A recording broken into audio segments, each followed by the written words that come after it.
Shit.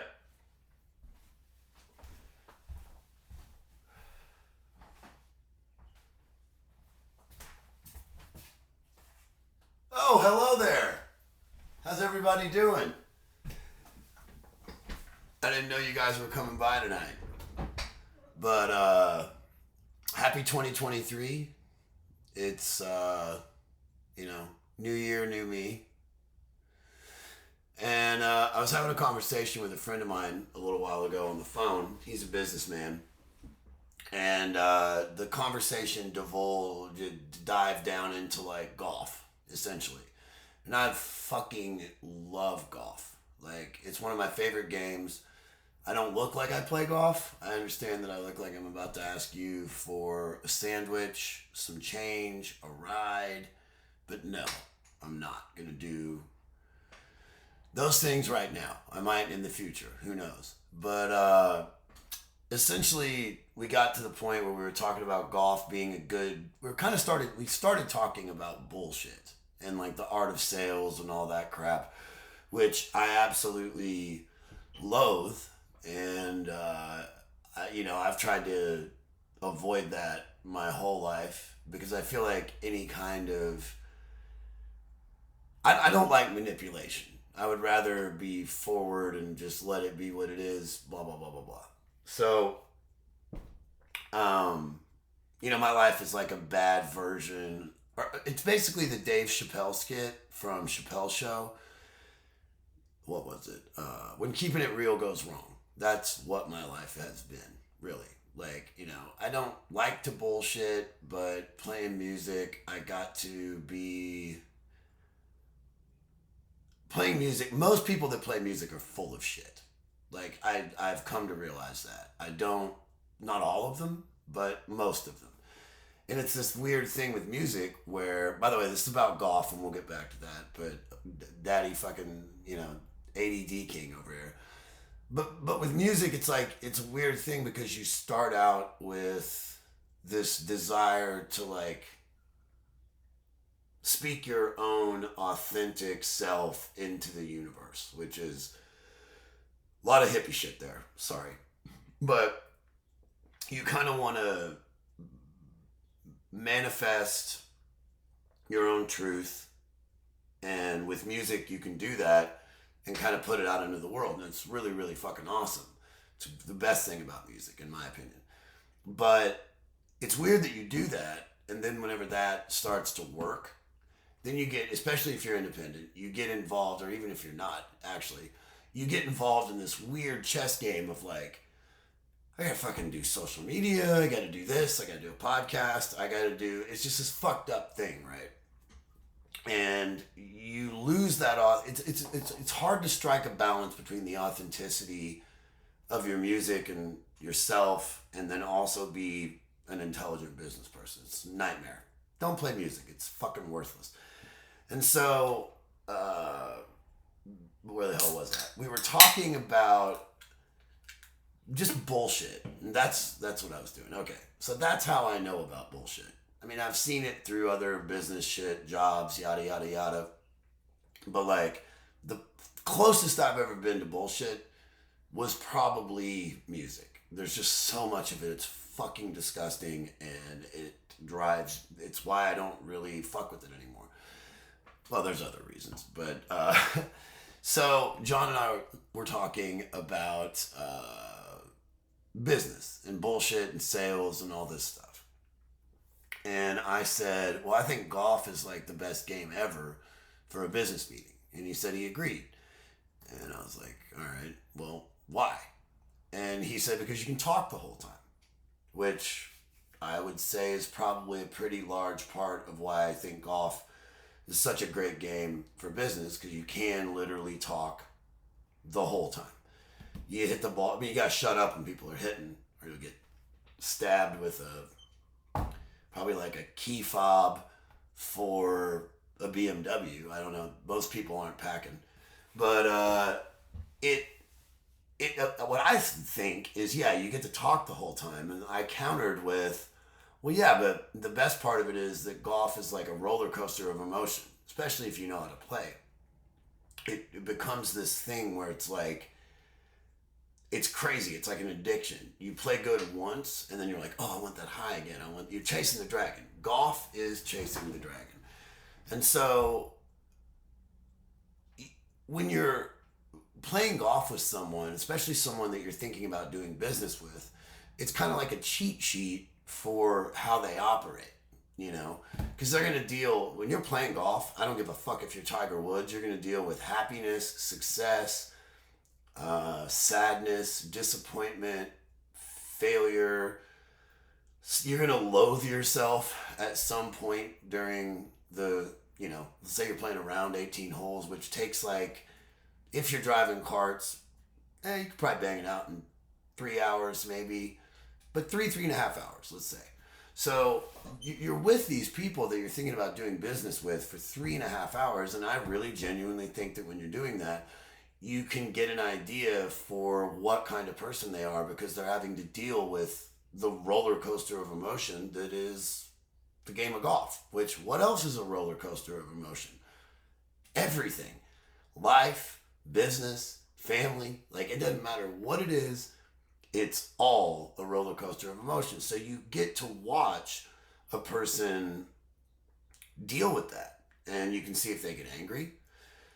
You can see if they're smart, because if you hit a ball into the woods and you're like, some people I know, John fucking Morgan, and there's a smart move, which is just hit it into the fairway, take the hit, and get back on the road.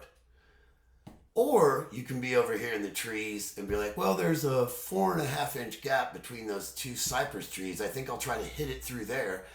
And then what happens? You don't hit it through there. It hits the fucking tree. It bounces back at your face and goes behind you.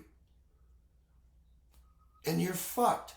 All because you didn't want to let your own ego just kind of like, okay, I did that. And then look, I have a fucking ego. I have a fucking podcast. I get it. I'm trying to play music and all this shit, blah, blah, blah. But the thing of it is, that's what's crazy about golf is you just get these weird examples of how people deal with whatever kind of, don't want to call it trouble, trials and tribulations. That you get to see how someone deals with trials and tribulations in real time. And that's a great way to figure out whether or not you want to do business with somebody. So anyway, that was what sparked this whole thing. It's 2023, new year, new me. And I thought, I haven't put a pod out in a while. I'm supposed to do a couple with some people, but I haven't got that scheduled because all I've been doing is working on my Bronco too. Speaking of trials and tribulations. But, so golf. I got into golf back in the day because my uncle played and my best friend played. I was like 11 years old. Always played basketball. Never thought about golf as being cool. Hated it. Didn't want to have anything to do with it. Then my uncle, who was cool, came home from St. Louis, took me to a driving range. We played. My best friend at the time got into it. Shout out Brian Colmer, real good golfer. And basically I kind of fell in love with it, And I remember that we would go to a field to hit the golf balls, me and Brian Colmer. And I remember the first shot that I ever hit that was good.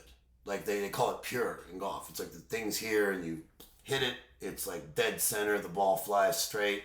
It's all good. And it's very, very, very hard to do, especially at first. It's still hard to do. I don't play all the time, but it's difficult to do when you don't play a lot. Golf ain't riding a bike. We'll put it that way.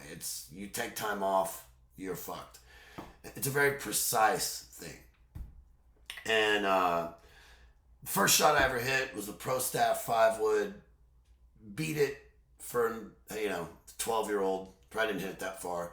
But it was amazing. I still remember it to this day. I still have that club, actually. I've never gotten rid of that club. That's how fucking sentimental douche I am. But I still have it. It's in my garage. And it's a worthless golf club. But that's how I got into it. It was my uncle and then my friend. We all kind of it all fell together and I got into it. And like I said, it was always like a rich person's game. Hoity-toity shit, blah, blah, blah. So then I had a lot of judgment, essentially, about the game. Because I always played basketball and shit and I didn't want to fuck with golf. So my grandma knows that I'm getting into this and she starts buying me a country club membership every year. I can play as much as I want. And I know you're thinking to yourself, country club, okay, white privilege. And I get it. I get it. But it cost $150 a year. And my grandma, who was getting Social Security, would buy that for me every year. She's, God rest her soul, Gertie Baudet. But I would go out there and play, and I'd fall in love with the game. But it was a weird thing to be around all these hoity-toity people. I mean, country club in my hometown, there's a big emphasis on the fucking country. It's a good golf course. I'm not talking shit about it. But it's not fucking one of those golf courses I've forgotten about. What would be a good one? Pebble Beach. There we go. It's nothing, it's all relative. So I go out there, I start playing all the time. I'd go out in the morning, get done in the evening. It was a great place to be, but I'm also dealing with this culture of hoity-toity people, uppity people, rich people, white people, whatever the fuck you want to call them, that I really didn't like. But I got to know a lot of them, and they're fucking nice people. And the funny thing is, I still don't like people like that, but when I go play golf, I meet nice people everywhere that I go. I've genuinely liked the people that I meet when I play golf. And that's a funny thing, too, is that it's got this, and that's maybe a lesson for everything again. That you may have these presumptions about a thing, but that doesn't necessarily mean it's true. Don't get me wrong, there's tons of, almost said a bad word there, the C word. There's a lot of assholes, we'll say, that play golf, and fuck some of those people, but that's anything. There's a lot of fucking, I don't know, there's a lot of people that work at your local Hardee's that aren't fucking nice. Still getting that Western bacon cheeseburger.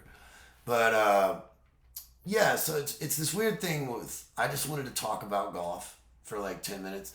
And I actually did this once already, and it was much better. But old stupid over here didn't have the correct input on the microphone. So I recorded myself talking about golf for 18 fucking minutes. And it's just this. No audio at all. And I realized it right when I got done, because I had the input set on something else for music.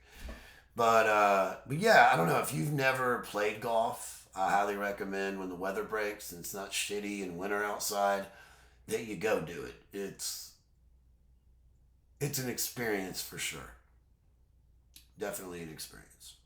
And if you're ever a really rich businessman, you can get good at golf. Yeah, there you go. Let's break the cycle. Get good at golf first, then become a rich businessman. I'm sick of the cycle. You're the rich businessman, then they get good at golf, then they make a deal.